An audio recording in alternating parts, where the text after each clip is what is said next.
Welcome to another CoopCast Internet Show. I'm your host, Jeff Kapp, and this week we have Shafi Kalici from Seymour, Connecticut. Shafi, welcome to the show. Thank you. Nice for having you. Thanks for coming on the show. We have a few questions we'd like to ask you this week. One of the questions is how long have you been breeding pigeons? I've been breeding pigeons for pretty much all my life. I started since I was young, since I can remember. And on and off, I stopped for a few years, but I'm back for the last 10 years. And there it goes. All right.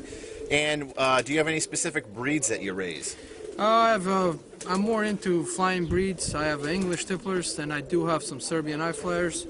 I do have some fancy pigeons like German owls and English tumblers, but mostly with the flying breeds. I like to fly birds, so especially eye flyers. Okay.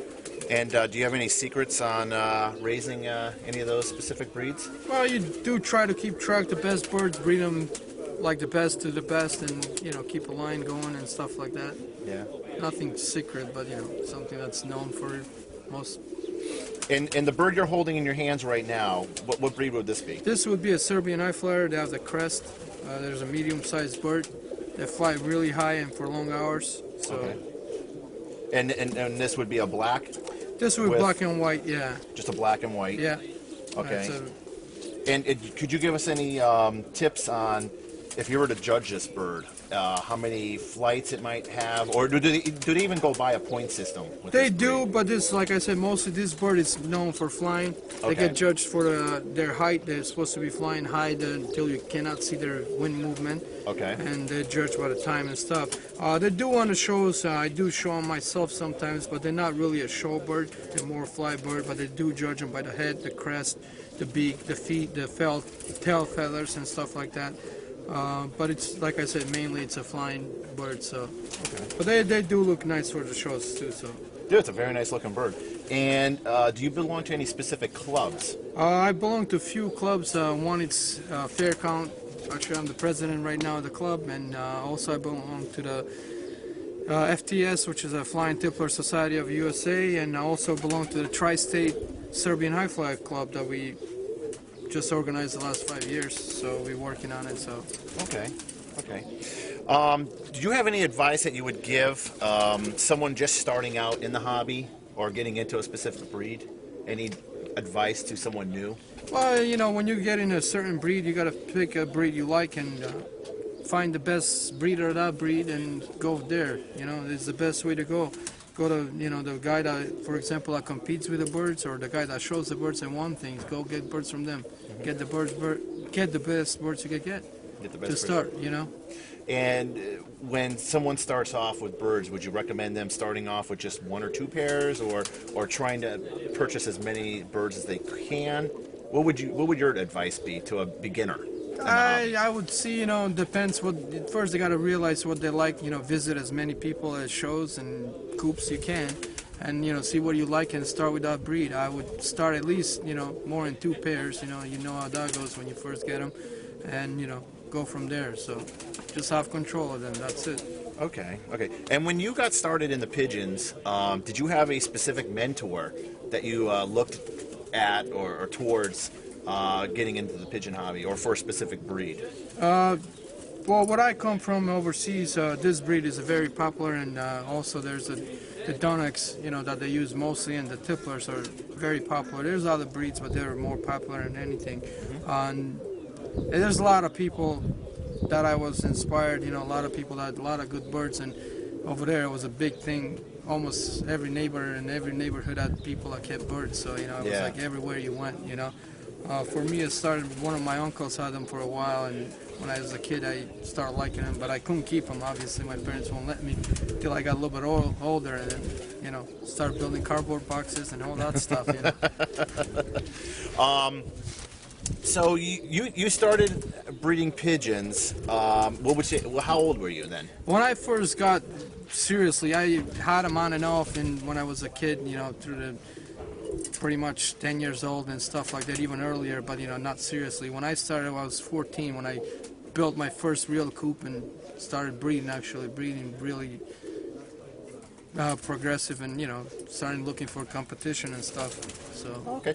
Now, do you give your birds any special type of feed or a diet that you follow? I do follow some diets I've learned through the years. Depends on the birds what stage are in their training and stuff like that. And I start them out with barley and then slowly work depends on their progress and stuff like that and change their diet. So Okay. And any specific feed that you're using right now? right now I use pure grain. Pure grain? Yeah, that's okay. easier accessible to me right now, so that's Okay. what I use. But I do buy additional stuff that I mix in it, like safflower, sunflower, corn. In the winter I add more to it and stuff like that. But pretty much.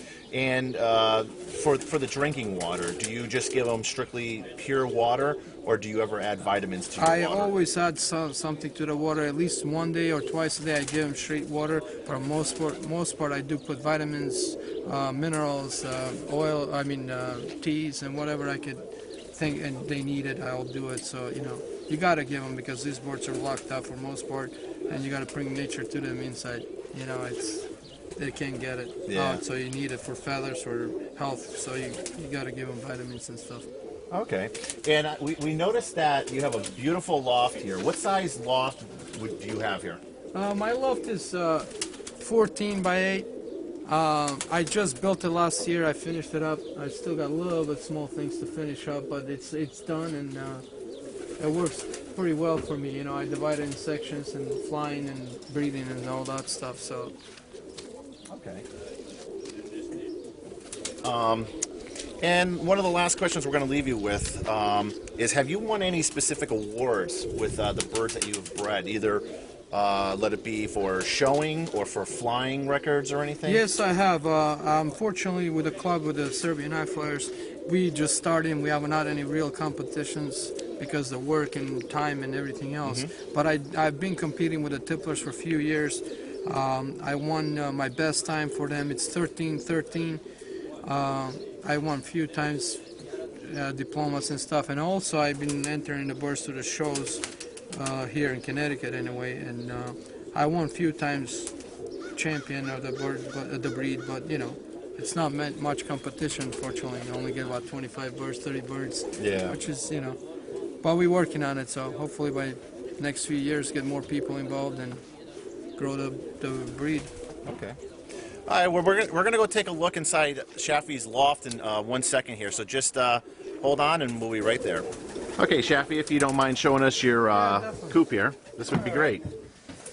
Well, this is a coop I built. I divided it in three sections, and that's the one you're looking at right there. That's a breeding section for the Serbian High Flyers.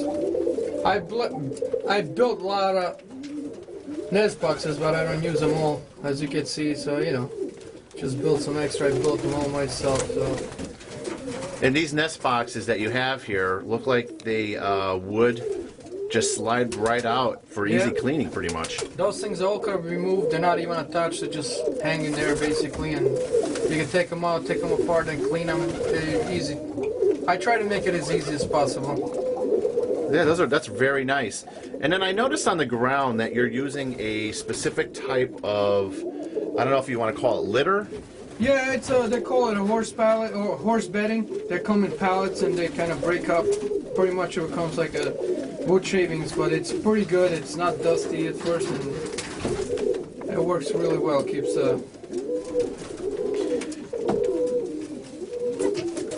really nice here. So now we're going to go over to our second compartment here. And what would this compartment over here be? This compartment is the flying birds. There's all the flyers that I keep here. And most of them, they're all females here, the cockbirds. They're basically, when they're in training, obviously. Right now we're not flying because of the hawks, but hopefully soon once the spring hits. So usually once the weather gets warmer, that's when you'll let your birds out to once fly. the trees start to blossom, because that's when the hawks don't bother me as much. They still do, but not as bad. Right now it's suicide basically to let something out. All right. And then in your third compartment over here to the left. In the third compartment, this is my tipplers I breed. I normally breed about 8 pairs, 9 pairs, depends. This year I got about 9 pairs. Nothing much. I probably breed them around, you know. That's a very nice setup, Shafi, and we do appreciate you showing us your loft here, and I'm sure all the viewers here appreciate it as well. So thank you for showing us your loft. You're welcome. Anytime.